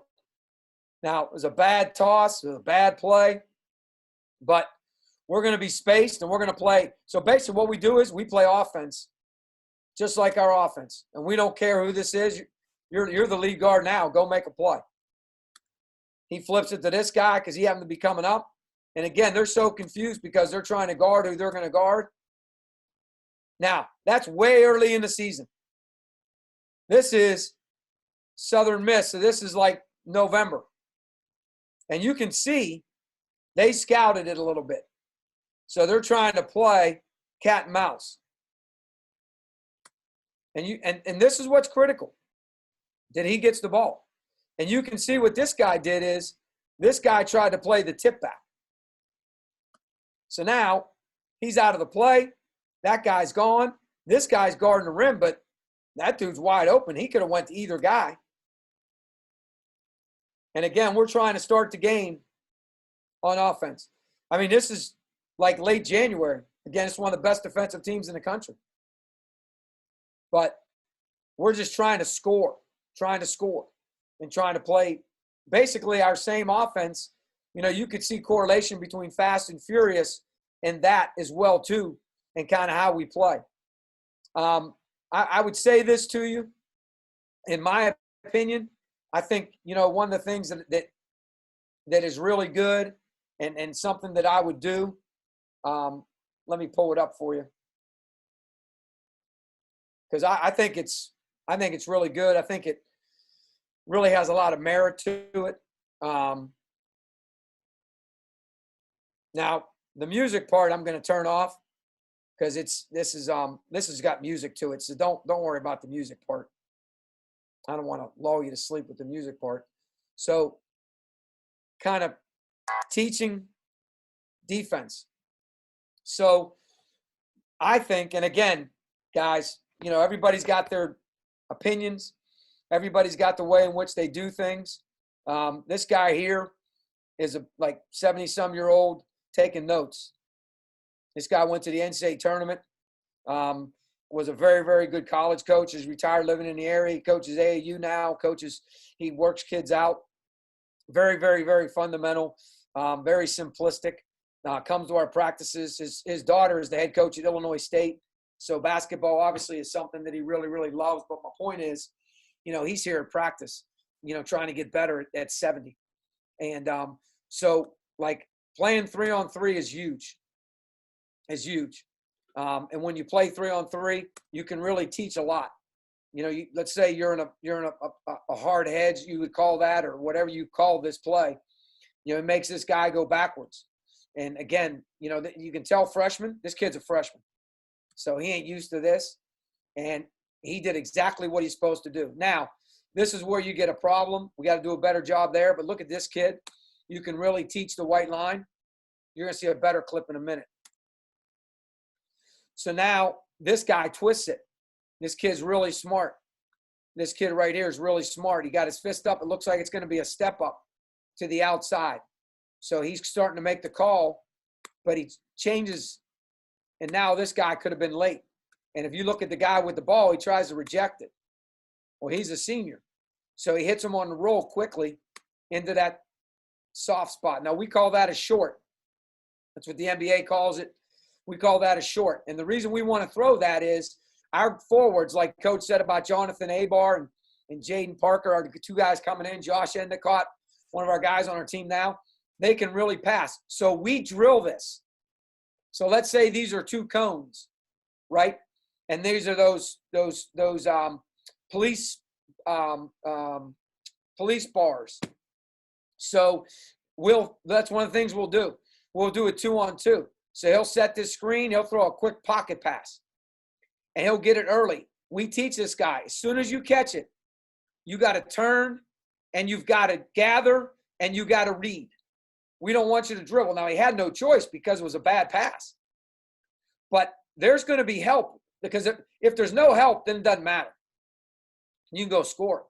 But this kid here, when we play 3-on-3, you have to stop the rim. It doesn't matter who you're guarding. He could be the best. It could be Ray Allen, Steph Curry. It doesn't matter. Because we want to teach rotations. We want to teach rotations. So you can see right here, he's got to take the ball. The closest guy's going down to double. And then you can see this guy is going away to take the next pass. Here's another good one. This time, same thing, except he twists it, changes it to this side.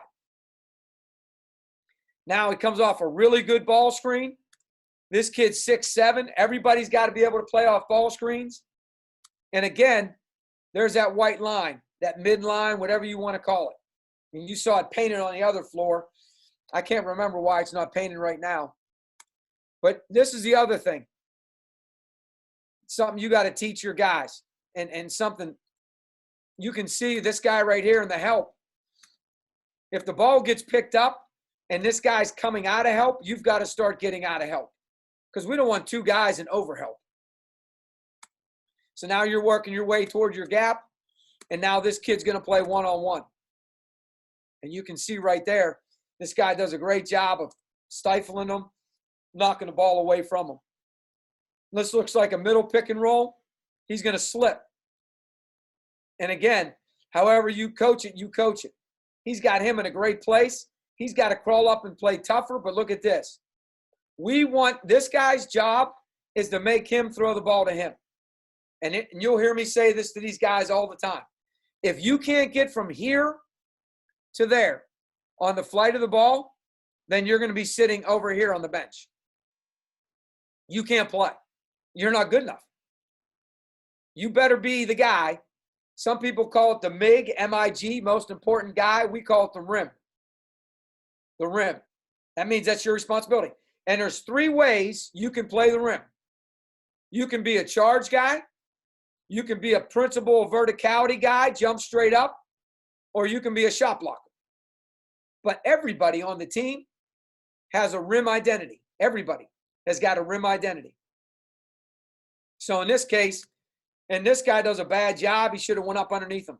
We call this Peyton Manning. That's what we call him. We call him Peyton Manning. Because right now, all he's doing is looking over the place. And he threw a bad pass. He didn't step. We practiced this pass. So we'll be on these white marks, and we call it skip a pass, fake a pass to make a pass, and we'll skip it to the other side. And that's a bad pass. But you can see, great closeout, bad pass, he's not shooting that. And then they're sprinting into whatever they're sprinting into. Here's another one where the guy gets there, and now we're in a, let's say we're in a blitz, it looks like. Nope, we're just in a hard hedge. We coach this. This is a freshman. We coach this. You can get over help to the strong. Because look where the ball is. It's on this third of the floor. Like, there's no way he can throw the ball to this guy. It's impossible. So And now look at him. Now he's getting out of it because he realizes he's got a chance to get downhill. Now this kid's a freshman. He did a bad job. He should have used this guy as a ball screener like number 10 did earlier in the clips. He should have got an early cutoff, and he should have used him as a ball screener, put him in a bad place, and then either got a layup or got him a wide open three. So it's a bad play by the offense there. Too much dribbling by a freshman. This is in the summer. So now it looks like we're in the same thing. He's in a nice tag. He lifts out of the corner and has a nice closeout. Now this guy rejects the screen. Now this guy goes back and uses it. This is something. Look how low he is. And look at him reach that with his outside hand. That's tough. And he got his hand on it. Now we got a loose ball scenario, first to the floor, and White gets it. Now, we're huge on this like a lot of you guys are, but I will tell you this. We coach this different. We tell our guys to slow down when they get within 6 feet. Not social distance, but it happens to be 6 feet. Slow down. And the reason is the floor is wet. The last thing you want is a guy sprinting in to get his teammate because he wants to show he's doing his work. And then he's going to plant his foot and slip out from underneath him, crack his head. We lost a kid for probably over 2 weeks. That's now not because of this, but he slipped on a wet spot that occurred during a free throw blockout so that we couldn't get to the floor in time.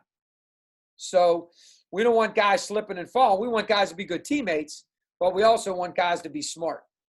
And you can see that's something that we teach. This guy here twists it. And again, look at this guy. He's in a great place, and he stays long, but look at the pass. It's a bad pass, so now he knows he can get out of it. He gets out of it quick. He's another freshman. Here's a ball screen. Again, freshman coming off a ball screen. Now, this dude is in great position because this is what we call in physically, out mentally. In physically, out mentally. Because he knows this kid's one of the best shooters on the team. And on that pass, he can get to it. And I'm sorry it got cut off, but he got to it and closed out and did a great job. Now, you got to be careful on these side ball screens. Good ball handlers will fake, make you go back and go. So you got to stay until he picks it up or passes it. So this guy's got to be in big-time help. And that's a great job. That's a great ball screen because it's so low. Now we're in a switch. Now we switch. And again, what's nice about being in a switch is this guy doesn't have to help as much because the ball shouldn't be getting driven. So we're in good shape there. So now they're just switching the ball screen. So these are just different things you can do like you would do. And again, this is a bad play. Looks like they're in a switch. This is a tough pass, but I like the fact that he threw it. He let him the space. And look at that. All because that guy was in physically, he's able to get that steal. And I love the fact he goes with two hands too. So just something, if you want to, let me just fast forward it for you and show you kind of what it looks like once you get to, then it gets to this. So let me share this with you. It gets to this part too. And this part is where it gets to 4-on-4.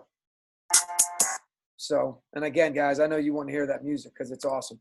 And just so you know, we slowed this down. So this is on like half speed.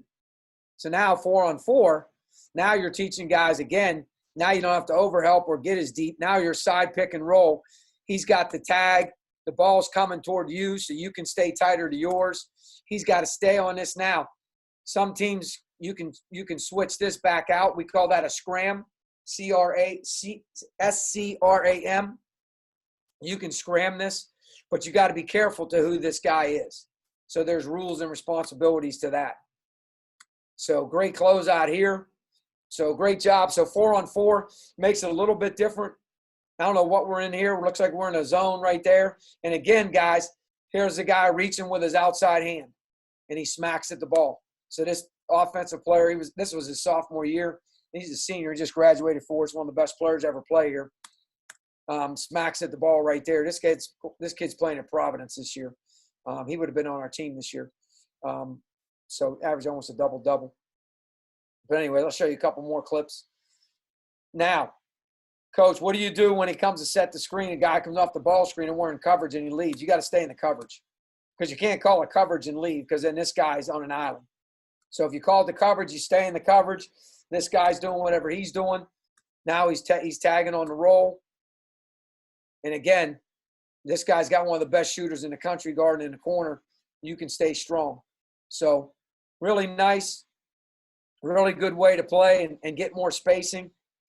Some coaches will tell you don't do that because it creates bad habits. Not bad habits. It creates false basketball because the floor's too open or the floor's too spaced or the rotations aren't quite the same or they would have come differently. But I disagree. I think playing 3-on-3, I think playing 4-on-4. I know for a fact 3-on-0 offense is one of the best ways to play out of your concepts when your plays don't work. Your different plays and you're pulling your nose or your eyes or your shirt, whatever it is, thumbs up, 1, 2, 3, 4, 5, whatever.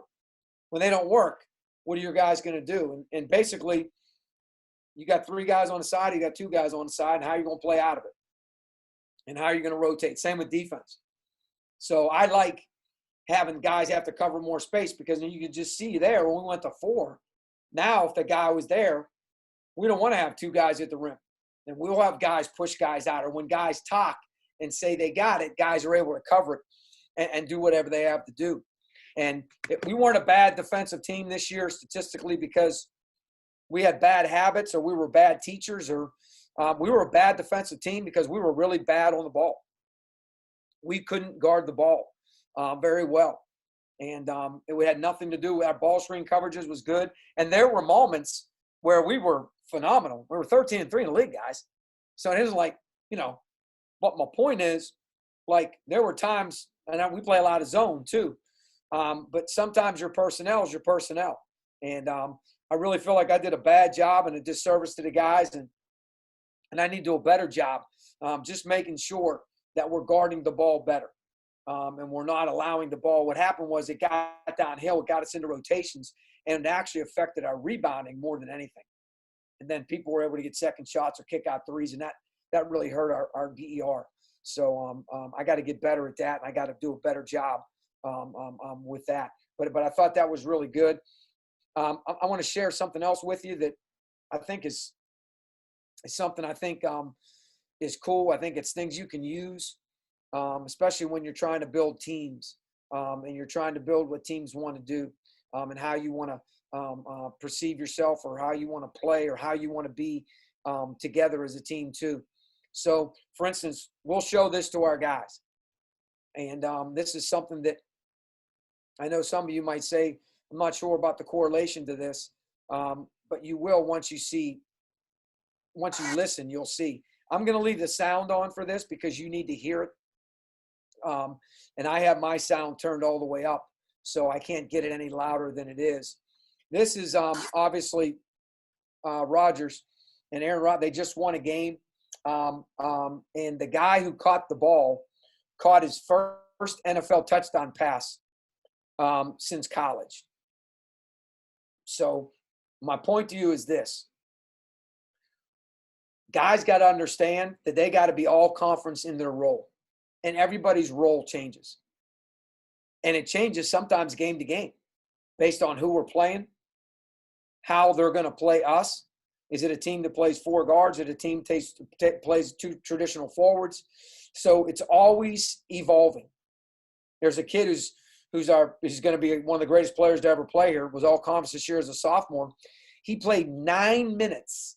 He played 9 minutes in a game prior to us throwing a double-double kid off the team in the midst of a 7-game winning streak. And he played 35 minutes a game the rest of the season. So he was a freshman. So again, as the season evolves, as things evolve, like this is a great clip to show. Like, and the other thing is, well, you're over here running your mouth and you're asking me, can you play? And you're asking me, why aren't you playing? Well, I'll be prepared and perhaps my chance will come. Well, when your chance comes, you better make sure that you take full advantage of that opportunity. Now, does that mean you're not going to get another one if you don't do the things that you're capable of doing? No, that's not my point.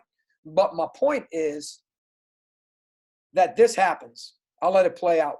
Yeah, you've said that this offense is. Again, he talked about, number one, he was waiting for an opportunity. He wasn't pouting and he sat next to him, which was smart, in the video room and was able to learn from that aspect. And then I love what he said at the end there, how proud he was of him. And we talk about that with our guys a lot as well, too, how proud we are when they do get those opportunities. And injuries happen, right? Attrition in that one case happens. Illnesses happen. So those things happen. And now you're thrusted into getting on a floor. What does that look like? And how are you going to perceive moving forward with that? So I thought that was a really, really neat clip. I thought that was a really neat way in which Rodgers kind of explained, that scenario. I would say this, when you talk about like certain people, or you talk about the way people perceive things or the game that's being played, there's a couple different ways to look at it. And I would say this to you. This is something, that when you talk about, I don't know what kind of team you have, but let's say you're talking about a team that, is older and maybe experienced. So what we did is we took all of the clips from the NBA 2 years ago, all the post-game press conference clips, and we broke them down into all these categories. And this is one of the categories we broke them down into. And some of you might be going through this, maybe an older team that's like we had this year. So that's why we did it. Very mature, however, extremely vested. So we don't use the word deserve. We use the word earned. So things are earned. Minutes are earned. That's the way life is. They're earned. If you walk around that you deserve or you're entitled, it's not a good setting. So we use earned. And this is, I thought this is interesting. I'll let it play. Hopefully the sound. Could you guys hear the sound of Aaron Rodgers? Yep, I could hear it at least, so I think we're all good. Awesome. So this is the first one's Damian Lillard, and I don't know exactly kind of how this whole thing's going to play out as far as who's in a row here, but basically everything he's going to talk about is being older, mature, experience, vested, all those things. Part of it is just effort and caring about it. And I've always had the effort. I've always cared about it. And now I'm a few years deeper into the league, and I recognize stuff faster. I know what's coming. I know what guys like to do. I'm not watching film to see highlights of myself. I'm watching film to how can I take advantage of the other team? How can I give myself a chance to play better against the other team? And a lot of that is defensively. So, again, he's worried about what he needs to do. He's worried about how teams are playing him. He's worried about how he can take advantage of the defense because now he's been around, just like your guys. You got a lot of your head coaches are the same head coaches in your leagues. Like, how they're going to play. How they're going to kind of put their offenses or their defenses or take this guy away or do this or whatever it is. So, again, this Cal Corver one is really good. He's talking about Donovan Mitchell, and he's talking about Mitchell missed a shot to win a game. Because of who he is, he's going to continue trying that shot. We miss free throws, we miss dunks, we miss layups, we miss threes. It was not about that shot. It was not about that shot. We had so many more chances to win the game. Atlanta's a more mature, tougher team. After last year, I kept telling people, sometimes it's just your turn to go through something. And when you keep fighting it, you keep working through it and stay together, it's a reward. it's kind of hard to separate all the different narratives. It's just about winning and doing whatever it takes to win. So we're gonna keep that same mentality no matter what's thrown at us. And again, we're one win away from 5th straight finals. Like, a lot goes into that. I am one of the leaders of this team. In those situations, you either go one or two ways. You're either going to do your job and lift everybody up, or you're going to go the opposite way. You know, my teammates always tell me, like, we follow your body language. And so in that moment, I just wanted to make sure my body language stayed positive. You know, officials aren't perfect. And, you know, I still have conversations with them now, you know, when they miss a call, but it's a completely different conversation. And, you know, my mom has been really big. My fiance has been really big on just kind of talking to me about that and telling me, you know, to stay locked in on the game. And That's a huge thing he just made, a huge public statement. A guy that obviously the year before that he got that incident with LeBron or whatnot and technicals and all those things. But here he is, like, growing and maturing and listening and outside. No one ever said he was a bad person. But again, growing and maturing and listening, just so competitive. But he understands that it's a bigger picture. And I also have the little ones at the house that's enjoying watching me play. I don't necessarily want them to see that, so just try to be more mindful. My brain doesn't function that way. You know, you're out there, you're playing basketball like you did your whole life, and, you know, this kind of, you know, where it's the most fun. You got to lock in, not allow, you know, when they make a couple of shots, a tough shot or mistakes that you made defensively, kind of rattle you a little bit and frustrate you.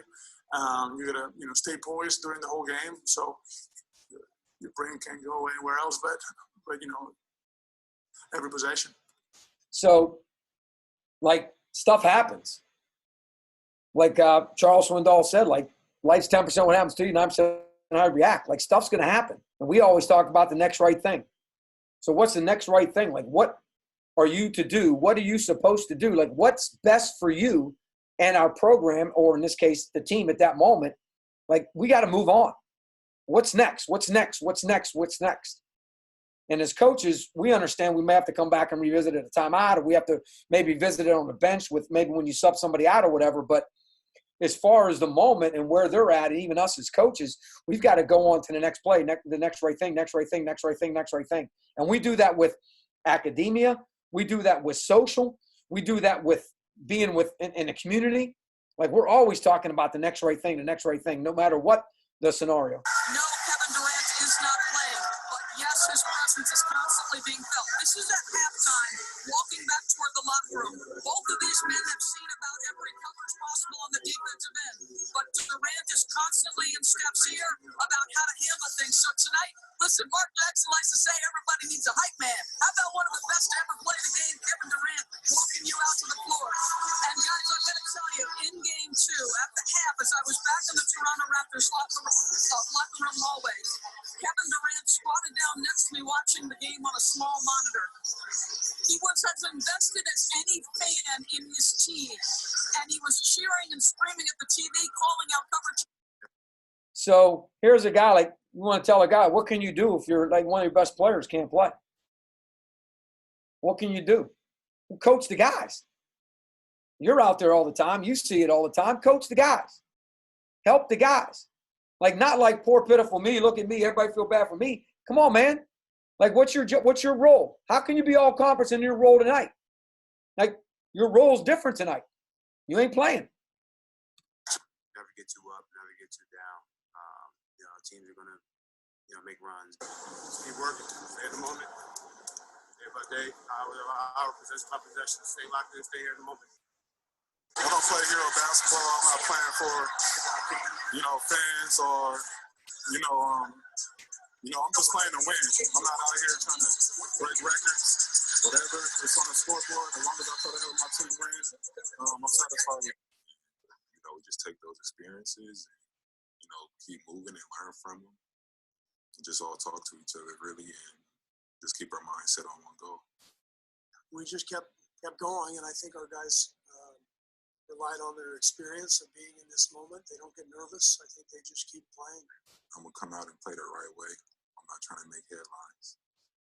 And, that's just things that, I pretty much learned just throughout this journey of being in the NBA. So, that's how I just keep growing up as a man, and that's why I say I just think about my past life and try to learn from situations and be wise and learn from others. Be wise, learn from others. Everybody gives them, can you imagine everything that he took away just from the Spurs situation and kind of how that transpired now to Toronto, turning them, and then now to the Clippers. And so, again, just use the word wise. Be wise, which is seek wise counsel, and most importantly, to listen. That's what makes the journey so exciting. Just because you're not at your best. Like you're not the best that you can be. I think for me, as a player, a young player, just going out there every single day, knowing that I'm nowhere near where how good I can be, and it kind of gives me the opportunity to go out there and learn every single day. So just some neat clips, just some good advice, and just what you can do and how you can do it and the way in which you can do it. And again, it's stuff that we share with our guys and stuff that we want, our guys to see as we move forward. It's and some of you guys have heard me speak before. So you may have seen, now you didn't see that because I didn't show that. But anyways, it's good stuff. There's a Kobe clip with Nick Saban. It's a good clip that I can show if you guys haven't seen it before. And basically what it talks about is Kobe talks about what you guys as high school coaches, if you're a high school coach, and even us as college coaches, we go through a lot of stuff with outside noise, and people on the outside, and people think they understand, people think they know, but in reality, it's not that. It's the fact that they're not at practice every day. They're not in the weight room every day. They're not, all that stuff. And because of that, it's hard for the player, obviously. That's a good clip with Saban and Kobe. I can play that for you if you think that'd be good, if you want me to play that, Coach. Yeah, let's go ahead and see that one, and then I'm going to see if Jeff has any questions, and then we can move on from there.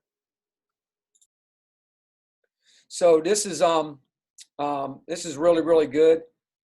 It's obviously two guys that are at the highlight of their, not highlight, but they're at the top of their profession. Kobe was already retired, and he's sitting down. Obviously, a lot of you guys saw that he spoke to Alabama's football team. But I'll just let you listen. This will be two parts, so there'll be two parts to it. I thought it was great that you said, with patience, you have to be impatient. Yes. But you can't get frustrated. No. And that, for me, it was, okay, well, why am I not playing? What can I do differently? I have to be better. So you can't get frustrated, which means talking in the locker room, talking back in the dorm, talking to your girlfriend, talking on social media, talking to all these frustrations that are coming out. But Kobe said, man, ain't nothing to do with that. Like, coach, we're going to play the best players we can play to give us the best opportunity at that particular time. And again, it evolves. But Kobe said, like I knew I had to be better.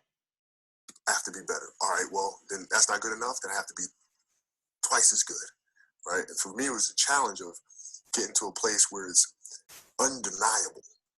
You have to play me because I'm that good. I'm that efficient. I'm strong at both ends of the floor. So it actually helped me because I was coming off the bench for the first 2 years. It was like, okay, I have to figure this out. I have to be, right? So I used it as a source of motivation, not to get frustrated and complain and whine about it. But you are being responsible for your own self-determination. So, we tell our guys all the time, and I'm sure you guys do too, there's a huge accountability and a huge responsibility on your behalf to get on the floor in our program.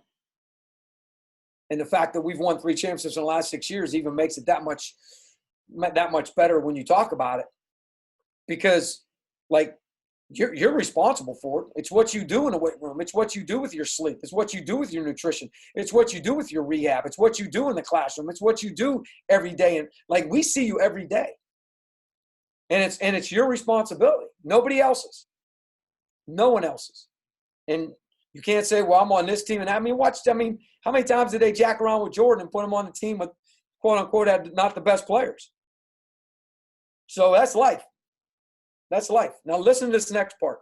It's also the strength too, being able to tell your family members and your friends to shut up, because they'll be in my, oh, you should be starting, oh, you should be playing. I don't know what they're doing. Shut up. If I'm not playing, I need to get better at this. I need to get better at that. There's things I can control, and this is what I'm going. But unfortunately, there's a lot of noise, a lot of outside noise from friends and former coaches and all sorts of stuff, filling your head with nonsense. You have to be able to have the strength to edit that and say, no, I don't want to hear it. This is on me, right?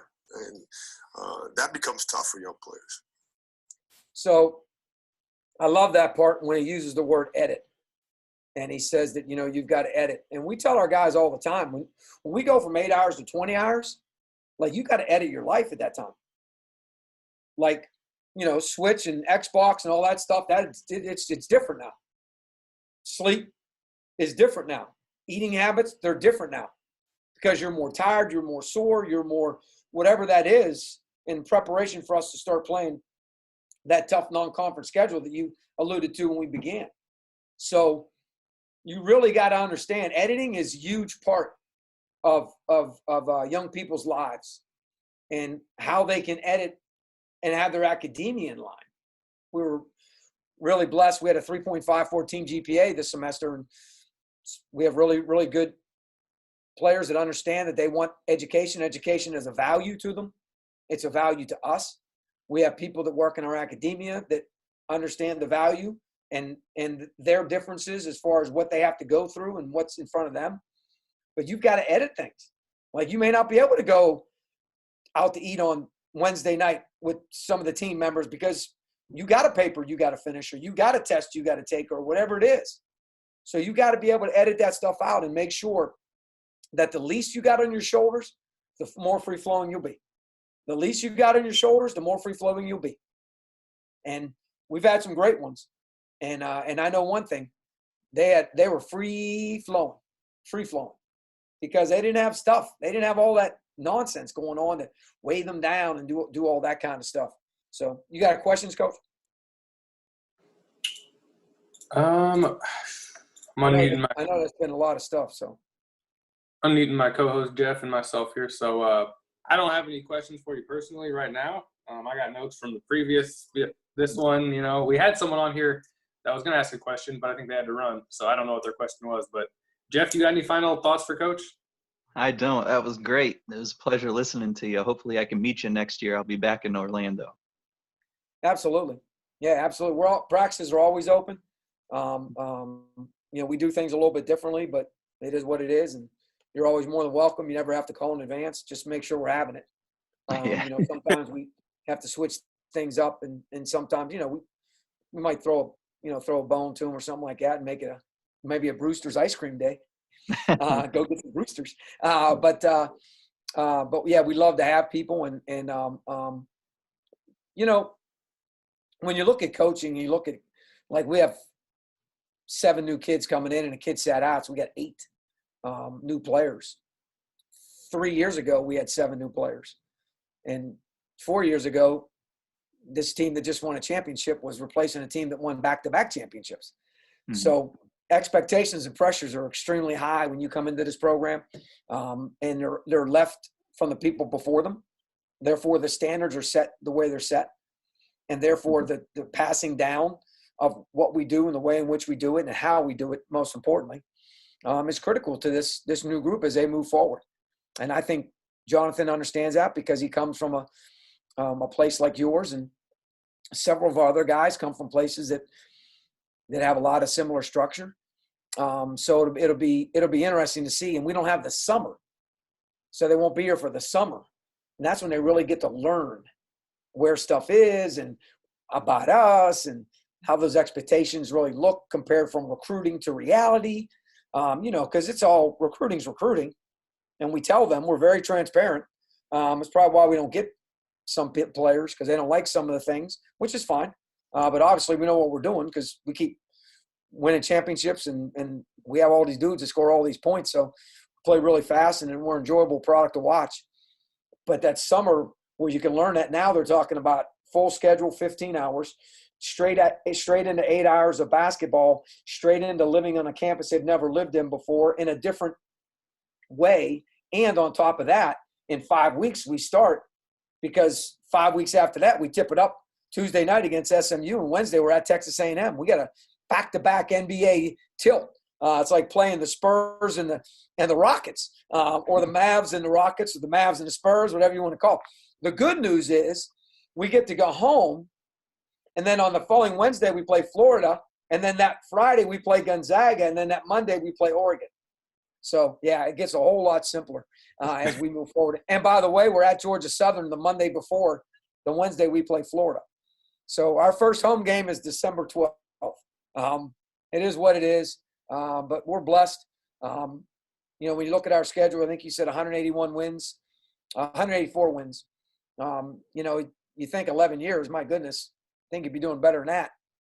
But, it's difficult when you're playing the money games that we have to play and all those things. We actually are 92-51 against mid-majors in the last 6 years.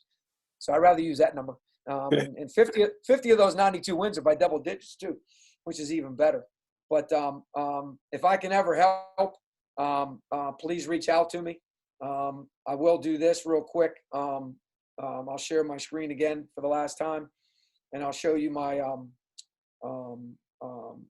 my contact information so that people can look me up, or not look me up, or whatever. There's my contact information. If you want to write it down. I'm not even sure how to screenshot on an Apple, or take a picture with your phone, whatever. Yeah, this will be up later, and I'm sure people will be able to write it down. So this was whatever you want to do, you can do. I love your philosophy, your style. Like you say, you're quirky. I'm quirky myself, and it's all about sharing these ideas. So again, I really appreciate it, and you got boatloads of energy. So I try and take some of that as well. So.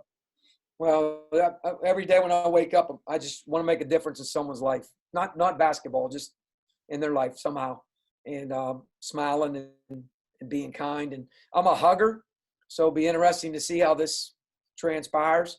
I've actually been thinking about it a lot. I'm trying to get my OCD in line with that, to make sure I don't get frustrated because I can't do it anymore. So I'm going to figure something out. But I know one thing. You've heard the old saying, doom and gloom, right? Yep. That's what everybody's talking about, right? How about we look at it this way? How about we look at it as boom and bloom? Let's come out of this thing booming and blooming, and then let's figure the rest out as we go. Because my wife says the only thing that's normal is on a washing machine. So that's just a setting. So nothing normal in life. So thank you kindly. God bless you all. You guys got my stuff, and if I can help, please reach out to me. Thanks, Coach. Awesome. Thank you. We'll talk soon. Bye. He's out. But that was great. So I'm gonna end it now. Sounds good. See you in a couple hours. Yep, with the jerk.